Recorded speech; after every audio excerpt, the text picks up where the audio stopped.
안녕하십니까. 부동산학개론 정동혁입니다. 자, 오늘은 457페이지 부동산 관리 및 마케팅론 가도록 하겠습니다.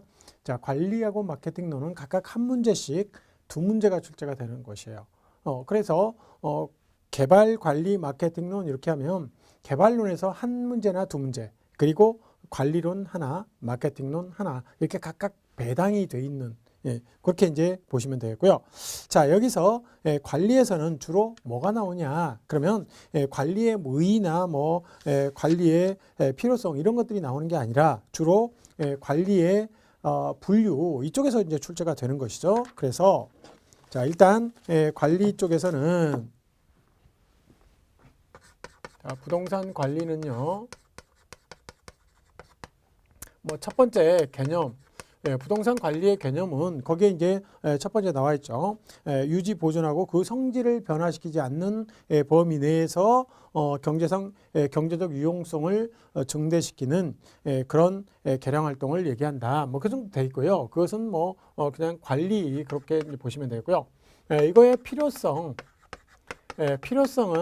한 4가지 정도를 들 수 있습니다. 그러니까 관리가 왜 필요하냐 그랬더니 관리는 일단 도시화되면서 사람들이 도시로 모이니까 거기에 이제 또 이런 건축 도시화와 그리고 이제 두 번째로는 건축 기술이 발달하니까 고층 건물이 생겼죠. 그러니까 이제 도시화가 되면서 사람들이 많아지면서 거기에 이제 관리해야 될 내용들이 많아지고요. 그다음에 두 번째로 건축 기술이 발달하니까 고층 건물이 생기고 그것은 주인이 관리를 못하죠. 그러니까 관리만 전문적으로 하는 그런 업이 필요하게 됐고요. 그 다음에 세 번째로는 부재 지주, 부재 소유자들이 내가 내 사는 동네만 농사 지을 때는 논을 주로 샀으니까 농사 지을 때는 논밭을 주로 샀으니까 내가 사는 동네, 내가 관리할 수 있는 동네에 논밭만 샀어요. 근데 지금은 그런 거 아니잖아요. 멀리 있는 거, 제주도에 있는 거 하기도 하고, 부산에 있는 거 하기도 하고, 서울에 있는 거 하기도 하고, 이렇게 멀리 떨어져 내가 살지 않는 곳에 부동산도 살 수 있다는 얘기죠. 그래서 그러다 보니까 이게 부재 소유자들이 내가 직접 관리를 못하니까 누군가가 관리를 해주기를 필요로 한다는 거죠. 그 다음에 이제 요즘에는 간접 투자 수단의 발달, 이런 것들 해서 4가지. 그래서 필요성은 일단 도시화가 되면서, 그 다음에 건축 기술이 발달하게 되면서 4가지인데요. 건축 기술이 발달하게 됐죠. 그 다음에 이제 또 부재 소유자들이 많아지게 됐죠. 그 다음에 이제 4번째는 간접 투자 수단이 증가하게 됐다는 거죠. 그러니까 간접 투자 수단이라는 것은 내가 직접 부동산에 투자하는 것이 아니라 간접적으로 하니까 그 간접 투자 수단을 또 관리하는 그런 이제 관리의 필요성이 많아지게 됐다. 이 정도 보시면 되겠어요. 이건 특별히 문제 나오는 것은 아니고요. 자, 여기서 이제 중요한 것들은 세 번째 부동산 관리의 분류가 되겠죠. 이게 이제 상당히 중요하고요. 자, 이게 첫 번째가 복합 개념이라고 나와 있는데요. 이게 이제 관리의 내용적 분류라고 보시면 되겠어요. 그래서 관리의 내용이 어떤 것이냐, 내용적 분류입니다. 그래서 내용적 분류는요, 첫 번째, 두 번째, 세 번째가 있는데요. 법경기가 되겠죠. 그러니까 법적 관리가 있겠고요. 법률적 관리라고 그러죠. 그 다음에 두 번째가 경제적 관리, 법경기니까요. 경제적 관리. 세 번째가 이제 기술적 관리 이렇게 되겠죠. 우리 교재로는 기술적 관리 이렇게 거기에 이제 먼저 나와 있는데요. 법경기 3가지인데요. 자, 법적 관리는 이건 보존 관리라고도 얘기를 합니다. 경제적 관리는 경영 관리라고도 얘기를 합니다. 그다음에 기술적 관리는 유지 관리라고 얘기를 합니다. 자, 그래서 법적 관리는요, 주로 이것은 이제 권리 관계나 소유권이나 권리 관계 이런 것들을 얘기를 하고요. 그리고 계약이나 권리 이런 거에 관련된 그런 부분이 법적 관리다라는 것이죠. 그래서 법적 관리는 법률적 관리는 거기에 계약 관리, 권리 분석이나 권리 관계 보존 또는 이런 것들을 얘기를 합니다. 그래서 이건 이제 보존 관리고요. 그다음에 두 번째 경제적 관리는 경영이죠. 그러니까 회계 관리랄지 수지 관리랄지 또는 인력 관리랄지 이런 부분이 있어요. 특히 경제적 관리에는 인력 관리가 경영 관리에 속한다라는 걸 기억을 해주시면 되겠네요. 그래서 수지 관리, 회계 관리, 인력 관리할 때 인력 관리 꼭 알아두시고요. 계약은 보통 법적 관리라고 얘기를 합니다.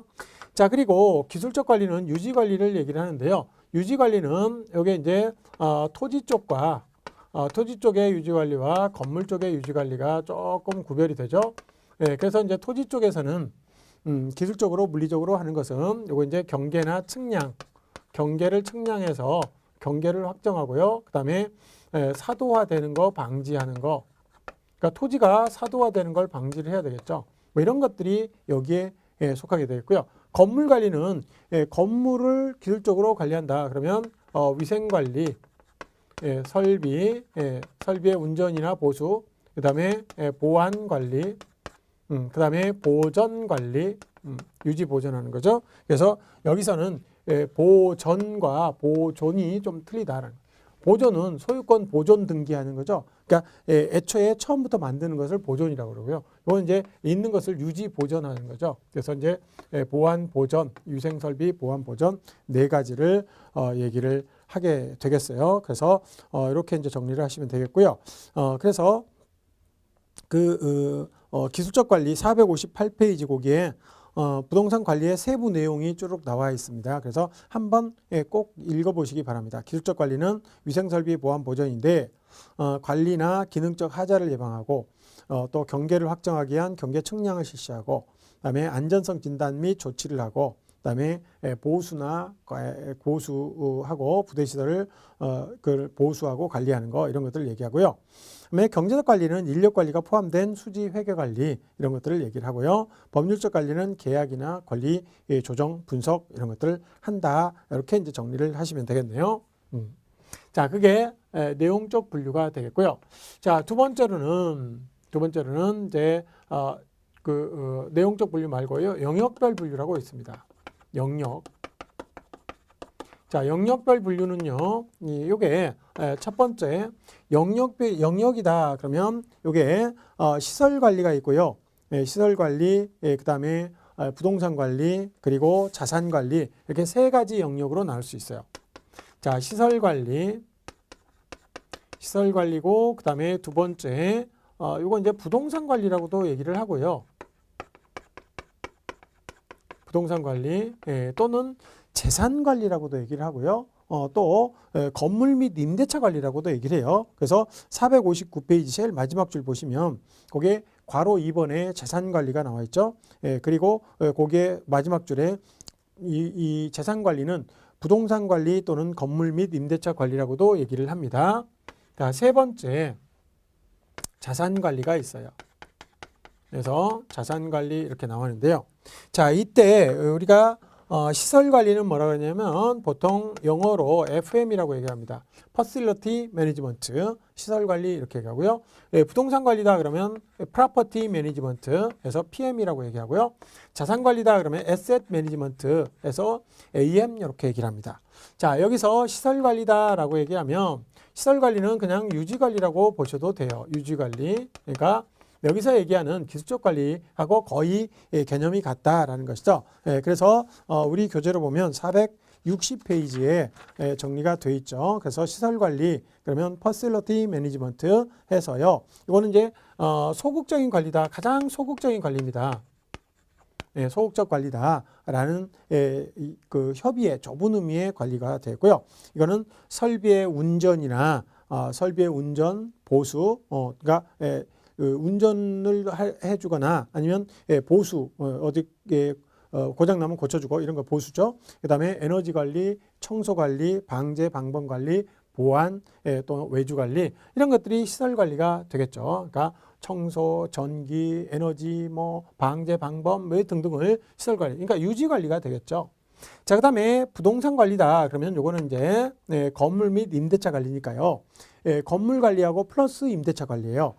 그러니까 이거는 주로 이제 재산이나 시설 관리를 포함하고 이 재산 관리는 요거를 포함해서 즉 건물 관리하고 건물 관리하고 플러스 임대차 관리를 하는 거죠.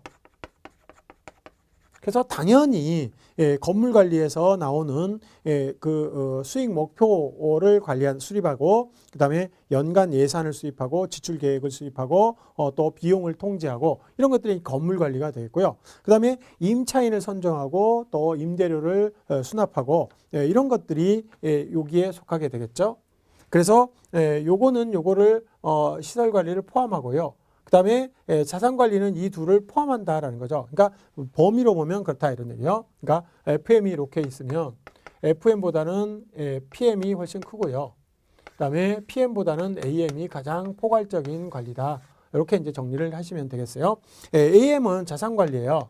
그러니까 소유자의 부를 극대화하는 모든 형태의 관리가 전부 자산관리라고 볼 수 있습니다. 이거는 부의 극대화를 이유는 가장 적극적인 관리다. 그러니까 얘는 이제 459페이지 동그라미 4번에 보시면요. 자산관리의 동그라미 4번에 보시면 여기에 이제 쭉 나와 있죠.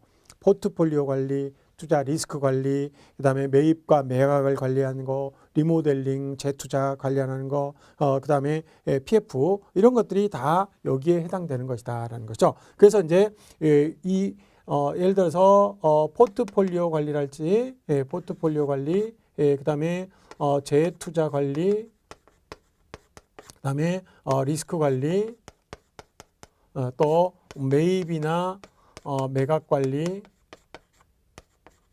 뭐 이런 것들, 그리고 이제 또 리모델링 뭐 이런 것도 있고요. 리모델링 관리 뭐 이런 것들을 쭈르륵 써놓고요. 자, 이런 것들이 어떤 관리냐 이런 것들을 물어볼 수 있겠죠. 자, 이런 것들을 쭉 써놓고 어떤 관리냐 이렇게 물어볼 수 있고요. 또 건물 및 임대차 관리에서는요, 건물의 수익 목표를 한달지 뭐 이런 것들을 쭉 쓰는 거죠. 그래서 뭐 임차인의 선정과 또 임대료 수납 뭐 이런 거, 또 비용을 통제하는 거, 건물의 비용을 통제하는 거, 이런 거 쭈르륵 써놓고, 자, 이런 관리는 또 뭔 관리냐, 뭐 부동산 관리냐, 시설 관리냐 이렇게 물어볼 수 있겠죠. 그리고 이제 전기 에너지 방제 방법 이런 것들이 뭐냐 이렇게, 그래서 이제 이렇게 써놓고 이런 것들이 어떤 거에 속하는 관리냐 이런 것들을 물을 수 있어요. 그래서 이것도 상당히 영역별 분류도 시험에 나올 가능성이 굉장히 많은 것 중에 하나가 되겠고요. 그리고 이제 주로 나오는 것이 뭐냐 그러면 요 세 번째 게 주로 나와요. 그러니까 분류 중에서 관리의 분류 중에서 내용적 분류, 영역별 분류보다는 이게 방식별 분류가 거의 시험에 출제가 된다라는 거죠. 그래서 방식별 분류는요, 세 가지 방식이 있어요. 자가관리, 위탁관리, 그리고 혼합관리 이렇게 세 가지 관리가 있어요. 이 세 가지 관리들이 항상 시험에 출제가 된다라는 거예요. 그래서 우리 교재를 보면 461페이지에 정리가 되어 있습니다. 그래서 이 자가관리는요, 자기가 직접 하는 것이죠. 자가관리. 이거는 이제 누구한테 맡기는 것이고요. 전문가한테. 이거는 전문가에게 맡기는 것이고, 이거는 자기가 직접 하는 것이고요. 이거는 자기하고 전문가하고 이렇게 혼합해서 일부는 자기가 스스로 하고 일부는 전문가한테 맡기는 것이죠. 그래서 이렇게 세 가지인데요. 이것은 시험이 어려워서 그 내용이 어려워서 이게 문제가 나오는 것이 아니라 얘는 점수 주려고 나온다. 그러니까 요거는 반드시 맞춰야 되겠죠. 그래서 우리가 자가관리의 장점과 단점이 있는데요. 장점과 단점이 있습니다. 그러면 여기서 자가관리의 장점은요, 위탁관리의 단점이 돼요. 그리고 자가관리의 단점은요, 위탁관리의 장점이 됩니다. 그래서 이 두 가지는 서로 세트로 알아두셔야 되겠죠. 그래서 그 장점 보시면 461페이지에 일단 자가관리는 자기가 직접 관리를 하죠. 그러니까 자가관리는 자기가 직접 관리하니까 지휘 통제력이 굉장히 강하게 되겠죠. 그러니까 자기가 건물을 관리하는데 자기가 원하는 대로 이렇게 관리를 할 수 있다라는 얘기요. 지휘 통제력이 강하게 할 수 있다. 그 다음에 여기서 동그라미 4번 꼭 알아두셔야 될 게 하나 있어요. 여기 장점 중에서 자가관리의 장점 중에서 종합적 관리가 가능하다. 종합적 관리가 가능하다. 이걸 꼭 알아주세요. 종합적 관리라는 것은 뭐냐면 법적인 관리나 경제적인 관리나 기술적인 관리를 이 종합적으로 볼 수 있다. 그런 얘기예요. 왜냐하면 자기가 직접 혼자서 다 하니까 그런 법적 관리나 경제적 관리, 기술적 관리를 종합적으로 관리를 그 통제력 있게 할 수 있다는 얘기예요. 그에 비해서 이 위탁 관리는요, 전문가한테 맡기는 거거든요. 근데 전문가가 법률 전문가한테 맡겼다. 그럼 법적인 건 잘해요. 근데 이런 것은 잘 못하겠죠. 또 맡길 때 경제 전문가, 경영 전문가한테 맡기면 경영은 잘하는데 법적이나 기술적인 잘 모르겠죠. 또 그 관리를 기술적 전문가한테 맡겼다. 그럼 요거는 잘하는데 이런 건 잘 못하겠죠. 그래서 위탁 관리를 하게 되면 전문가가 모든 분야의 전문가가 한 사람이 그냥 여러 분야의 전문가는 될 수 없는 거예요. 따라서 자기가 그 잘하는 전문 분야가 있기 때문에 그 분야만 전문가지 나머지 부분 전문가가 아니거든요. 그러니까 요거는 종합적 관리가 잘 안 되는 거예요. 그래서 요거의 장점이 그대로 종합적 관리가 잘 안 된다. 이런 부분을 꼭 알아두시면 되겠어요. 그래서 거기에 동그라미 4번에 그 자가관리의 장점 중에서 종합적 관리가 용이하다.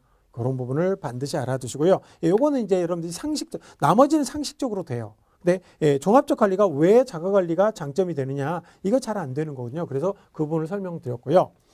전문가한테 맡기게 되면 종합적 관리가 좀 어렵다. 이런 것들도 좀 알아두시면 되겠죠. 그러니까 전문가한테 맡기면 종합적 관리가 가능하지 않을까, 이렇게 우리가 상식적으로 생각하기 좋은데 그거 아니다, 이런 얘기죠.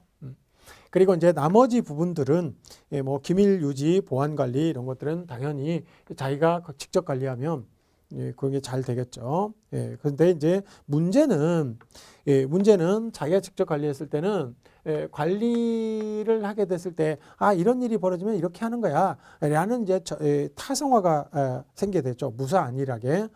그래서 이런 일을 이렇게 처리하는 거야 뭐 이렇게. 그러니까 새로운 관리 기법이 들어와 있고 그걸 하게 되면 상당히 개선을 할 수 있음에도 불구하고 그렇게 안 한다, 이런 얘기죠. 그래서 위탁관리의 장점을 보시면 그대로 자가관리의 단점이 됩니다. 자, 위탁관리의 장점은요, 전문적인 관리 서비스를 받을 수 있는 것이죠. 근데 이거는 전문적인 관리 서비스가 안 되겠죠. 자, 그 다음에 두 번째,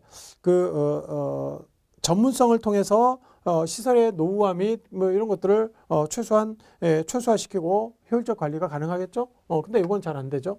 자, 그다음에 관리 업무가 매너리즘화 될 수 있는 것을 요거는 방지할 수가 있겠죠. 근데 이거는 매너리즘화, 타성화가 될 수 있겠고요. 그다음에 소유자가 자가관리 하느라고 딴 일을 못 하죠. 그래서 자기 본업이 있음에도 불구하고 건물 관리하느라고 그 일을 잘 소홀히 할 수 있어요. 근데 이놈은 그 전문가한테 맡겨두게 되면 소유자가 본업에 전념할 수가 있겠죠. 그래서 이제 보시고요. 그 동그라미 5번에 관리비 문제는요, 얘만 적게 드느냐, 위탁관리만 관리비가 적게 드냐, 그건 아니에요. 얘도 관리비가 적게 들 수 있어요. 얘도 관리비가 적게 들 수 있어요. 관리비가 적다 이런 얘기는요, 양자가 다 장점이 될 수 있어요. 무슨 얘기냐면 이 자가관리는요, 자기가 직접 관리하니까 직원들로 하여금 야 이거 좀 아껴 쓰고 전략해, 이렇게 직접 지시 통제할 수 있어요. 그럼으로써 아끼고 전략함으로써 관리비가 줄어들 수 있어요. 근데요, 위탁관리는요, 새로운 경영기법을 도입해가지고 합리적으로 지출하기 때문에 상당히 그런 부분에서 관리비가 이 합리적인 지출을 통해서 전략할 수 있겠죠. 그래서 둘 다 관리비는 자가나 위탁이나 줄일 수 있는데, 그 줄이는 것이 아끼고 전략해서 줄이면 자가, 그 다음에 합리적인 지출을 통해서 줄이면 위탁관리다. 그 정도 정리를 하시면 되겠어요. 단점은 요거 종합적 관리가 잘 안 된다라는 거 단점이고요. 기밀 유지나 보안 유지 이런 게 잘 안 된다. 그 정도 정리하시면 되겠어요. 자, 그다음에 혼합 관리로 가게 되면요, 두 가지 섞어진 거예요. 그러니까 일부는 자가로, 일부는 그 전문가한테 맡기는 위탁으로 이렇게 하는 것이죠. 그럼 이제 기술적 관리 같은 경우는 보일러 고치고 이런 것들은 기술적 관리는 요거는 자가가 안 되니까 위탁을 하는 것이고요. 네, 그다음에 나머지 법적 관리나 또는 경제적 관리 이런 것들은 자가 관리로 하는 것이죠. 그래서 이제 이렇게 하는데요.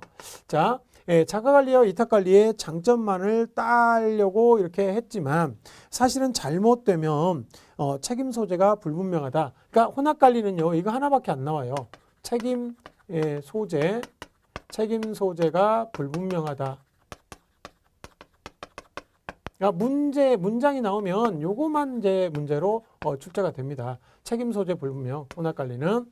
그래서 혼합관리는요, 자가관리의 장점과 위탁관리의 장점을 혼합해서 만들어진 그런 제도가 되겠는데요. 그런데 잘못하게 되면 이렇게 단점만 노출돼서 책임 소재가 불분명하게 되는 그런 것들이 될 수 있다. 그 정도 정리하시면 되겠어요. 그래서 시험 문제는 어차피 이거에서 잘 나옵니다. 네, 어렵지 않죠. 그래서 상식적으로 하되 상식적으로 안 되는 놈이 요 놈이에요. 종합적 관리가 가능하고 그다음에 책임 소재가 불분명하다. 요거 두 가지만 정리를 하시면 되겠고요. 주로 이제 영역별 분류에서는 이런 것들이 어떤 관리냐 뭐 이런 정도 보시면 되겠죠. 그래서 여기까지 보시면 되겠고요. 그다음에 463페이지. 그럼 이제 부동산 관리는 크게 유지 활동과 임대차 활동 두 가지로 나눠질 수가 있어요. 자, 부동산 관리, 그러면 관리 활동이죠. 관리 활동은 첫 번째 유지 활동이 있는데요. 유지 활동. 관리 활동은 유지 활동이 있는데 이 유지 활동은 일상적 활동이 있고요. 일상적 활동이 있고 그다음에 예방적 활동이 있고 그다음에 대응적 활동이 있죠. 이렇게 세 가지 활동이 있어요. 자, 그런데요. 이것은 과거에 한번 시험에 나왔어요. 시험에 한번 나왔는데 그 뒤로는 안 나와요. 이거 이제 우연찮게 제가 이거 대응적 활동은 뭔 일이 터졌을 때 하는 것이니까 사후적 활동이고요. 이건 예방적 활동은 뭔 일이 터지기 전에 하니까 사전적 활동이고요. 요거는 이제 정기적 활동이다. 이거 이제 착안을 해서 자, 이게 세 개가 한꺼번에 나오면 이게 사전적인지 사후적인지 금방 알아요. 근데 예방적 활동이다라고 나오면 이건 사전이죠. 근데요, 대응이 나오면요, 꼭 뭐에 대응해? 그러면 뭔 일어날 것에 대응해서 뭔 일을 해? 그러면 이건 사전적 활동 아니냐? 이렇게 하기가 쉬워요. 그래서 요 놈만 떨렁 내면 이게 사후인지 사전인지 좀 헷갈리겠다라고 해서 그 해에 이제 우연찮게 제가 이거 대응적 활동은 사전적 활동이 아니라 사후적 활동이다. 이것을 모의고사에 한번 냈어요. 근데 그 해에 그냥 덜컥 문제가 나와버렸죠. 그래서 그게 아마 몇 년 흘렀는데요. 몇 년 흘렸습니다. 상당히 오래됐는데 그때 한번 나오고 원 풀었죠. 그러니까 이제 이건 그냥 잊어버려도 될 거예요. 그래서 유지 활동은 거의 문제 안 나온다. 그 정도 이제 보시면 되고요. 자, 임대차 활동은 이거는 밑에 이제 임차인 선정 기준과 임대차 계약 유형이 있습니다. 그래서 요 놈은 표로 정리를 하면요. 자, 일단 임차인을 선정하는 기준, 선정 기준이 있고요. 그리고 이제 임대차 유형이 있습니다. 자, 여기 임대차 유형이 있는데, 자, 여기서 주거용이 있고, 그 다음에 이제 이 주거용과 그 다음에 상업용, 그 다음에 사무용 또는 공업용. 이건 이제 사무용이나 공업용이나 거의 같은 것이니까 이렇게 이제 보시면 되고요. 여기는 이제 상업용 또는 매장용이라고 얘기를 합니다. 그래서 이거 세 가지가 여기 이제 조금씩 틀려요. 그래서 이렇게 이제 나눠서 보면, 자, 일단 주거용 같은 경우는 임차인을 선정할 때 기준이 뭐냐? 그러니까 주택 같은 경우는 임차인 드릴 때 뭘 기준으로 보느냐 이런 얘기죠. 이거 이제 유대성을 봅니다. 그러니까 주변 사람들하고 잘 어울리는 사람을 임차인으로 선정하는 게 좋겠죠. 예. 그리고 이제 공업용이나 사무용은 그 시설에 적합한지 그 적합성을 보겠죠. 예, 그 다음에 상업용 같은 경우는 보통 비율 임대차를 쓰기 때문에 요건 이제 수익성이 있는 임차인들을 돈 많이 버는 임차인들을 해야 그 비율로 내가 임료를 받아 먹으니까 그런 식으로 이제 하겠죠. 자, 그 다음에 임대차 유형을 보면요. 어떤 임대차를 쓰냐. 주거용 같은 경우는 조임대차를 씁니다. 조임대차라는 것은 뭐냐면 임료를 받으면 그 임료를 가지고 조임대차니까 이건 총임대차죠. 그러니까 이거는 이제 경비나 순임대료하고 그 경비를 포함해서 임료 속에 다 포함해서 총임료를 지불하는 방식이죠. 그래서 주거용 같은 경우는 임차인이 임대료만 딱 월세 뭐 이런 것들만 딱 내면 그 다음에 모든 집수리나 뭐 이런 것들을 모두 집주인이 알아서 하는 거죠. 그래서 이제 주거용 같은 경우는 조임대차 또는 총임대차라고 얘기를 합니다. 자, 그 다음에 공업용이나 사무용, 즉 공장이나 이런 것들은요. 공장, 공업용, 특히 공업용입니다. 공장 같은 경우는 어떻게 하냐면 공장이 이렇게 건물이 이렇게 있으면요. 공장을 빌리는데 자, 이걸 그 공장 주인이 임차인한테 빌려줬어요. 근데 이것을 여기서 깨진 거 수리하는 거 뭐 이런 거 유지 관리 비용 이런 것들이 전부 다 임대인이 내야 되냐?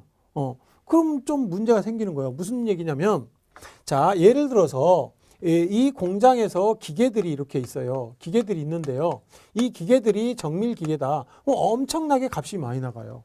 값이 많이 나가면 어떻게 됩니까? 이게 만약 깨졌는데 이 수리 의무가 집주인한테 있다라고 생각해 보세요. 그러면 집세 한 50만 원 이게 받는데 이게 만약에 기계가 비가 새가지고 이게 기계가 녹슬어서 이게 고장나 버렸다. 그러면 이게 수억짜리예요. 기계 고장나면 수억 50만 원 받고 수억 물어주면 되겠어요? 안 되겠죠. 그래서 이제 이런 경우에는 순수하게 이 공간을 빌리는 비용만 임대료에 포함이 되는 거죠. 그걸 뭐라 하냐면 순임대차라고 얘기를 합니다. 순임대차는 순임료를 내는 거죠. 그래서 요놈은 순임대차에서 공간을 빌리는 비용만 들고요. 이런 여러 가지 그 경비들, 이 경비들은 스스로 알아서 임차인이 도둑 맞는 거 이런 것들 또는 화재 나는 거 또는 기타 이런 유지 관리하는 데 들어가는 비용들 전부 임차인이 따로 내는 것이죠. 네, 그래서 이제 이런 것들은 공업용이나 사무용 같은 경우는 순수하게 공간을 빌려주는 그런 비용만 임료로 지불한다. 그래서 순임료라 그러고요. 나머지 경비에 대해서는 서로 임대인과 임차인이 합의를 보게 돼 있어요. 자, 그 다음에 상업용 같은 경우는 요거는 비율 임대차를 쓰죠. 비율 임대차. 그러니까 비율 임대차라는 얘기는요. 요거는 비율 임대차는 수익의 일부 비율을 예를 들어서 매출액의 5%를 임료로 낸다. 그럼 매출 많은 데다가 줘야지. 매출 많은 데다가. 그래서 백화점 같은 데는 이게 코너를 이렇게 주는 거죠. 코너를 하나 해가지고 줍니다. 그러면 매출액의 뭐 5%를 임료로 내라. 그럼 매출이 안 되면 못 하는 거죠. 그러니까 이제 그런 경우에는 쫓겨나는 거예요. 쫓겨나. 그래서 매출의 일부를 낸다. 그래서 이제 요거 알아두셔야 되겠죠. 이것도 가끔 시험에 나와요. 그래서 이렇게 이제 암기를 하실 때 주조, 주조죠, 주조 또는 주총이라고 총임대차로 쓰기도 하니까요. 주조, 주총 이렇게 얘기하고요. 공순, 공순이고요. 이거 이제 매장용인데요. 매장용 또는 상업용 이렇게 얘기하는데요. 매장용에서 비매 이렇게 암기를 하는 거죠. 주조, 공순, 비매 이렇게 암기를 하시면 되겠어요. 어쨌든 이런 유지 활동보다는 임대차 활동 요게 이제 시험에 나올 가능성이 있다. 요거는 조금 주의를 하시고요. 자, 주로 방식별 분류와 영역별 분류 여기서 한 문제가 출제가 됩니다. 그래서 여기까지 정리를 하시면 되겠고요. 나머지 건물의 생애주기나 뭐 이런 것들은 기본 과정에서는 넘어가겠습니다. 잘 나오지 않는 거예요. 한번 시험에 내긴 냈는데 뭐 그렇게 중요한 부분은 아니고요. 자주 나오는 부분이 아니다. 이렇게 이제 정리하시고요. 466페이지 부동산 마케팅 보겠습니다. 자, 부동산 마케팅은요. 여기는 이제 반드시 한 문제 출제가 됩니다. 자, 그런데 이 마케팅이라는 게 뭐냐? 그러면 마케팅은요, 이게 마켓에다가 ing가 붙은 거죠. 그러니까 이제 마켓이라는 것이 바로 시장이잖아요. 그러니까 시장에서 뭔가가 일어나는 중이다. 일어나는 행위를 바로 마케팅이라고 얘기를 하겠죠. 그러니까 시장이라는 것은 결국 소비자와 생산자 간에 이렇게 모여 있는 공간이 바로 마켓이잖아요. 이게 구체적일 수도 있고 추상적일 수도 있어요. 근데 이들이 모여가지고 뭘 하냐? 가장 중요한 기능이 교환 기능이라 그랬죠. 시장에서 가장 중요한 기능이 교환 기능. 그 다음에 가격이 만들어지는 가격 창조 기능 뭐 이런 기능인데요. 어쨌든 교환이라는 행위를 통해서 뭔가 새로운 가치를 만들어내는 그런 과정이 바로 마케팅입니다. 그러니까 말을 좀 어렵게 할 수 있는데 우리 교재로는 이제 부동산 마케팅 활동은 소비자의 욕구를 충족시키면서 수익을 극대화하려는 일련의 과정이다. 말이 그렇게 어렵죠. 근데 그렇게 어렵게 하는 것보다는 이 소비자와 생산자들, 수요자와 공급자들이 모여가지고 서로 교환이라는 행위를 하죠. 교환이라는 행위를 합니다. 그 교환이라는 행위를 통해서 뭔가 새로운 가치를 찾아내는 것, 창출해내는 이런 과정이 바로 마케팅이다. 이렇게 정리를 하시면 되겠어요. 그래서 마케팅은 시장에서 뭔가가 일어나는 것이니까 시장에서는 교환 과정을 통해서 뭔가가 행해진다라는 것이고요. 자, 여기에 마케팅의 환경이 두 가지가 있죠. 마케팅 환경. 자, 마케팅 환경은요, 두 가지인데요. 미시적 환경이 있고, 그 다음에 거시적 환경이 있습니다. 자, 미시적 환경은요, 이건 이제 마케팅의 주체들이에요. 참여 주체들. 그러니까 마케팅 환경에 여기에 시장에 참여하는 주체가 누구냐? 그러면 일단 소비자가 있겠죠. 수요자. 그 다음에 공급자, 생산자가 있겠죠. 네. 그 다음에 여기에 정부도 여기에 들어가 있죠. 시장 속에 정부도 역할을 합니다. 일정 부분. 그리고 이제 일반 공중도 있겠죠. 그래서 이제 여기서는 마케팅 이 미시적 환경이다. 그러면 이 마케팅의 주체들. 그래서 미시적 환경은 개별 주체들, 경쟁업자니, 공중, 대중, 일반 대중이죠. 그리고 정부, 그 다음에 수요자, 공급자 이런 게 다 참여 주체들이 바로 미시적 환경이에요. 그러면 이러한 미시적 환경의 주체들을 둘러싸고 있는 거시적 사회, 문화, 이 시장 속에서 있는 정치, 행정, 사회, 문화 이런 모든 환경들을 거시 환경이라고 그래요. 이런 것들은 이제 그렇게 보시면 되겠고요. 시험에는 안 나옵니다. 자, 그 다음에 이 부동산 마케팅이 왜 필요하게 됐냐?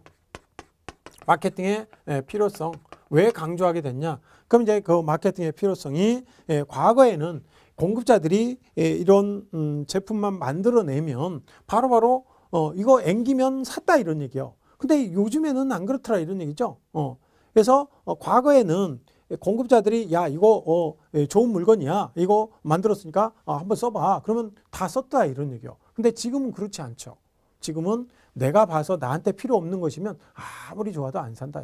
그러니까 이 나이를 먹은 사람들은 이게 휴대폰이 아무리 좋아도 기능이 아무리 좋아도 소용없죠. 그러니까 어떻게 해요? 일단 자판이 크고 눈이 침침하니까 자판이 크고 기능이 단순화되어 있는 걸 좋아하는 거예요. 그러니까 옛날에는 밥통에다가 뭐 이 온갖 기능들을 새로운 기능들이 자꾸 추가돼 가지고 막 이렇게 됐는데 복잡해. 그러니까 지금은 밥통도 밥만 하는 밥통 뭐 이렇게 그런 것만 잘 되면 되는 것이지. 그러니까 복잡한 기능을 단추를 막 이것저것 복잡하게 하는 것들을 싫어한다 이런. 그래서 아주 단순화되고 밥하는 기능하고 보온하는 기능 두 가지만 있으면 된다 이런 얘기죠. 그래서 이제 좀 단순하게 가는 뭐 그런 것이 되겠습니다. 그래서 필요성 그러면 소비자들 중심의 시장, 그러니까 공급자 중심에서 소비자 중심의 시장으로 소비자들 시각으로 바뀌었다라는 것이고요. 그다음에 이제 부동산 시장이 소비자들이 각각 욕구가 굉장히 다양해졌다 이런 얘기죠. 옛날에는 그냥 남들이 사면 나도 산다 이랬는데 지금은 남들과 다른 것들을 사잖아요. 그래서 이게 그 소비자들의 욕구가 달라졌다 이렇게 이제 보시고요. 자, 이런 정도 이제 보시면 되겠고요. 여기서 시험 문제는 마케팅의 전략, 이게 이제 부동산 마케팅의 3차원이라고 얘기를 합니다. 그래서 여기는 세 가지로 정리할 수가 있어요. 자, 첫 번째로는 공급자 시각, 공급 측면의 마케팅이 있겠고요. 이건 이제 공급자 측면의 마케팅은 이거는 시장 점유 마케팅이라 그래요. 여기 양괄호 1번에 시장 점유 마케팅 나와 있죠. 그래서 이놈은 시장 점유 마케팅 이렇게 얘기를 하고요. 그 다음에 두 번째로는 소비자 시각이죠. 소비자 측면이요. 소비자 측면에서는 이게 고객 점유 마케팅이에요. 고객 점유 마케팅 이렇게 돼 있고요. 그 다음에 세 번째는 쌍방향 측면의 마케팅이 있어요. 쌍방향 측면, 쌍방향 측면의 마케팅은 관계 마케팅이라고 얘기를 해요. 그래서 이렇게 세 가지 측면의 마케팅이 있다라는 걸 알아두시고요.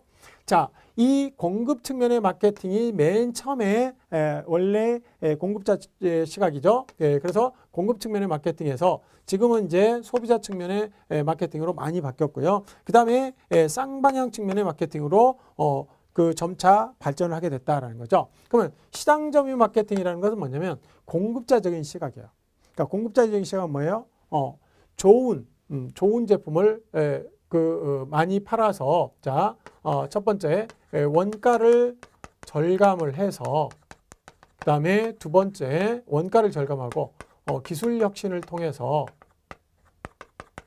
좋은 제품을 만들어서 소비자들한테 앵겨주면 그것을 소비를 많이 팔 것이다 이런 얘기야.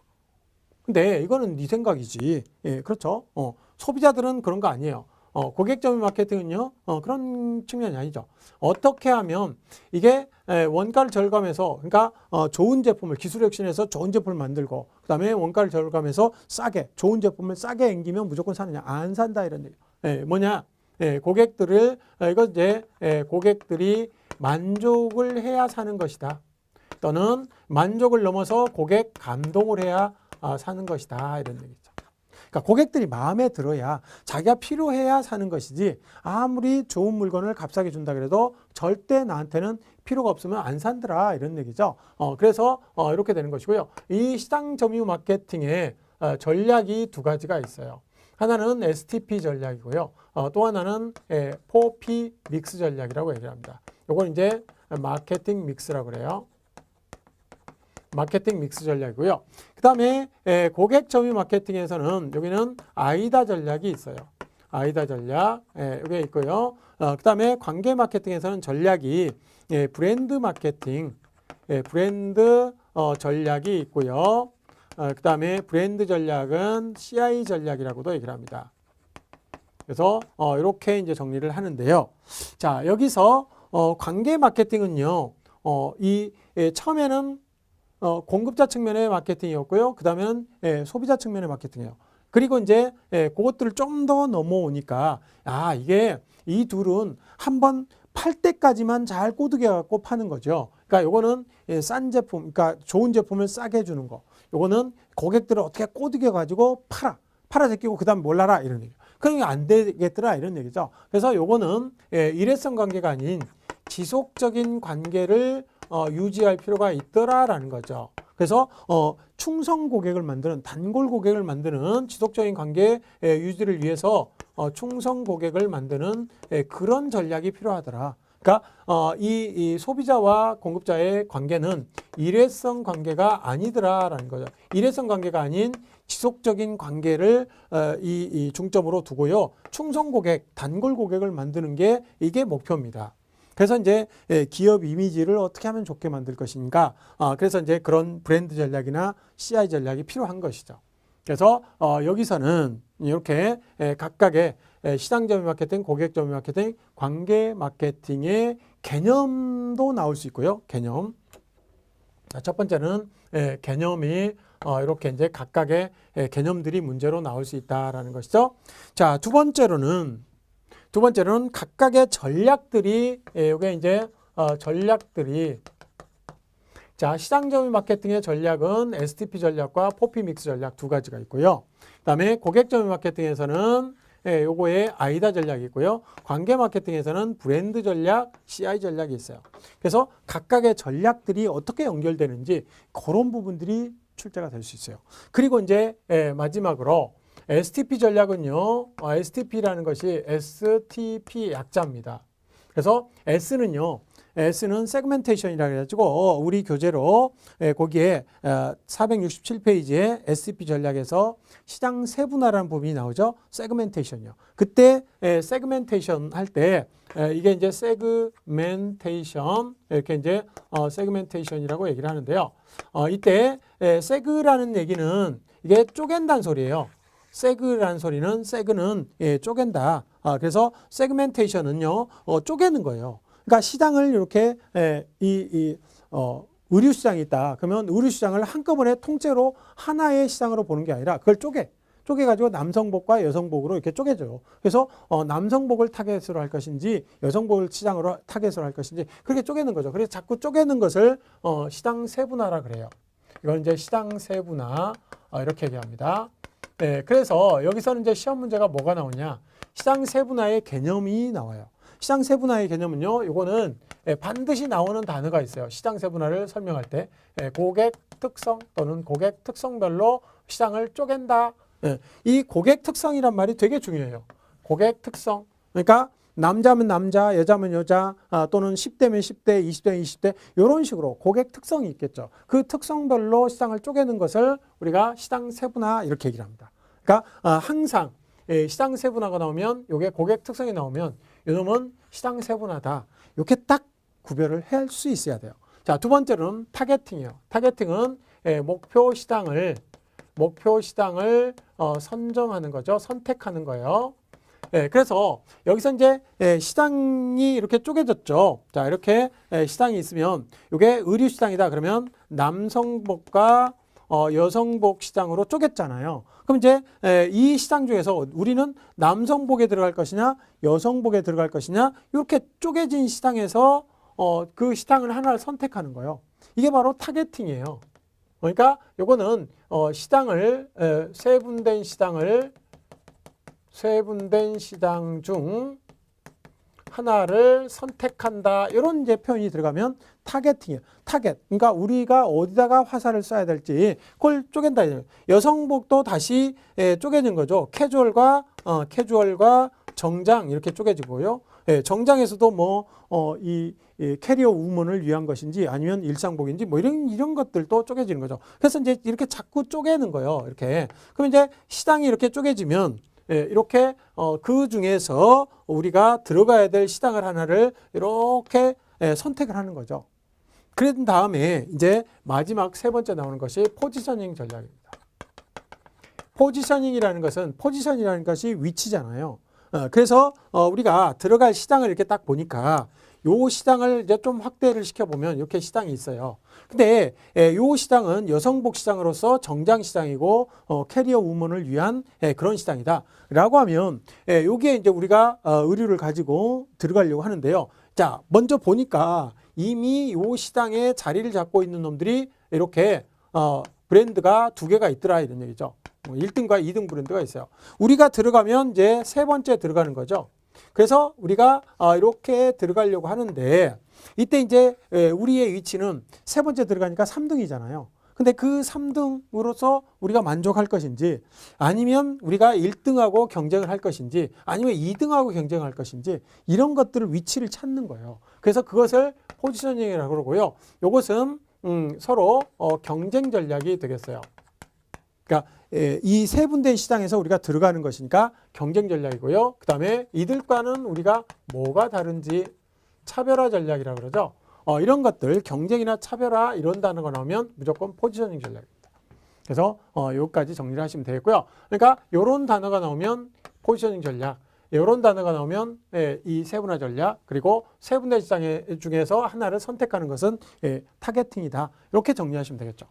자, 그리고 포피 믹스는요, P가 4개죠. 그래서 P 4마리 이렇게 얘기를 하는 거죠. 그래서 이 P는요, 프라이스, 가격의 P고요. 가격. 그 다음에 두 번째로는 제품의 P죠. 제품. 그 다음에 세 번째로는 플레이스, 유통이죠. 유통. 네 번째는 프로모션, 홍보의 P입니다. 그래서 이렇게 이제 네 가지 P를 적절히 잘 이 믹스를 해서 어떻게 하면 많이 팔아먹을 것인가, 이것들을 궁리하는 것이 바로 퍼피 믹스예요. 근데 이제 시험에 나오는 것이 요게 나올 수도 있고, STP를 각각 설명을 하고 이게 뭐냐 이렇게 설명이 해서 나올 수도 있고요. 또 여기가 P가 4개죠. 4개니까 요 놈을 가지고 자, 요 P하고 여기도 P가 하나 더 있어요. 그래서 4개를 섞어버려요. 섞어버려가지고 여기 포지셔닝을 여기다 싹 집어넣어가지고 이 중에 이제 하나를 빼죠. 그래가지고 이게 포피 믹스는 가격, 제품, 뭐 포지셔닝, 뭐 홍보 이렇게 뭐 네 가지를 잘 믹스하는 것이다. 이런 식으로 문제를 가끔 내요. 그래서 이런 부분 잘 정리를 해두셔야 되겠어요. 자, 그다음에 아이다 전략은요. 이 소비자들 측면에서 소비자가 어떤 심리 상태냐 이런 것들을 잘 보고 그들을 만족시키고 감동시키려면 어떤 메시지와 어떤 전략을 써야 되는지 그런 것들을 하는 것 중에 소비자 행동이죠.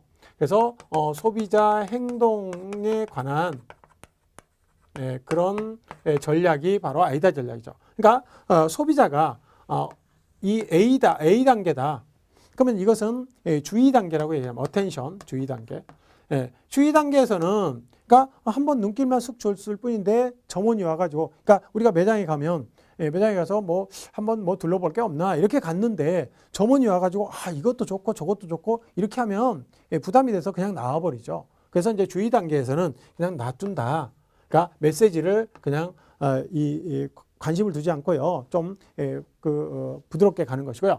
그 다음에 인터레스트, 흥미 단계에 가게 되면 그때 이제 옆에서 조금 설명해 줄 필요가 있다. 그 다음에 이제 디자이어, 욕망의 단계에 갔을 때 비로소 이걸 사면은 굉장히 잘 어울릴 것 같아요. 지금 당장 안 사면 이제 내일이면 이게 할인이 끝나요. 오늘까지가 할인 행사 마지막 날이에요. 이런 식으로 이제 바로 살 것을 바로 유도를 하는 거죠. 그리고 이제 액션의 단계는 이제 구매를 하는 단계죠. 이제 구매를 하는 단계인데요. 구매를 하는 단계에서는 이제 구매를 한 다음에 샀죠. 샀으면 이제 그것을 좀 더 후회를 안 할 수 있도록 여러 가지 그 전략을 쓰는 거, 이런 것들이 이제 소비자 행동 측면에서 하는 고객 점유 마케팅이다. 고객들을 만족시키는 그런 마케팅이다라고 알아두시면 되겠고요. 그다음에 이제 관계 마케팅은 뭐냐면 이건 이제 브랜드 전략 또는 CI, CI는 코퍼레이트 아이덴티티 해가지고 기업 이미지 전략이라고 얘기를 합니다. 그러니까 브랜드 전략도 결국 기업 이미지 전략이죠. 그래서 이제 기업 이미지, 자, 무슨 기업은 튼튼하게 집을 짓는 거야. 또 어떤 기업은 세련되게 집을 짓는 거야. 또 어떤 기업은 전자가 잘 돼 있어. 그런 것들이 있잖아요. 그리고 어떤 기업은 환경을 생각하는 기업이야. 뭐 이런 식으로 기업 이미지를 새로 만들어가는 거죠. 그럼으로써 지속적으로 그 브랜드를 좋아하게 만드는 단골을 확보하려는 전략입니다. 그래서 여기서는 시험 문제가 이렇게 이제 정리가 되는 거죠. 자, 첫 번째로는 어떤 마케팅이 누구 측면의 마케팅인지 이런 것들, 그 다음에 어떤 개념인지 그런 것들, 그 다음에 두 번째로는 어떤 마케팅이 어떤 전략을 쓰는지, 그러니까 STP 전략이나 포피 믹스 전략 이런 것들은 시장 점유예요. 그 다음에 아이다 전략은 고객 점유예요. 브랜드 전략은 관계 마케팅이에요. 이런 것들 이제 보시고요. 그 다음에 여기에서 주로 많이 나오니까 STP에서 시장 세분화, 포지셔닝, 목표 시장 선정 이런 것들의 설명이 제대로 됐냐 또는 뒤섞였냐 이런 것들을 알아두시고요. 그 다음에 포피 믹스에서는 가격과 제품과 유통과 홍보가 각각 어떤 식으로 믹스가 되는 것이냐 그런 것들을 알아두시고요. 그 다음에 요 포지셔닝이 가끔 요게 포함돼서 믹스가 돼서 나오는 거니까 요것도 잘 정리를 해두는 게 좋겠다. 요 정도 이제 정리하시면 이 마케팅 3차원에서는 꼭 한 문제가 출제가 됩니다. 그러니까 관리에서 하나, 마케팅 3차원에서 하나, 그렇게 이제 정리를 하시면 되겠죠. 나머지 광고는요, 과거에는 광고가 문제가 나왔는데 요즘엔 잘 안 나오는 추세예요. 그래서 여기까지 정리를 하고요. 다음 시간에는 이제 감정평가를 보도록 하겠습니다. 자, 오늘 수고 많이 하셨습니다. 감사합니다.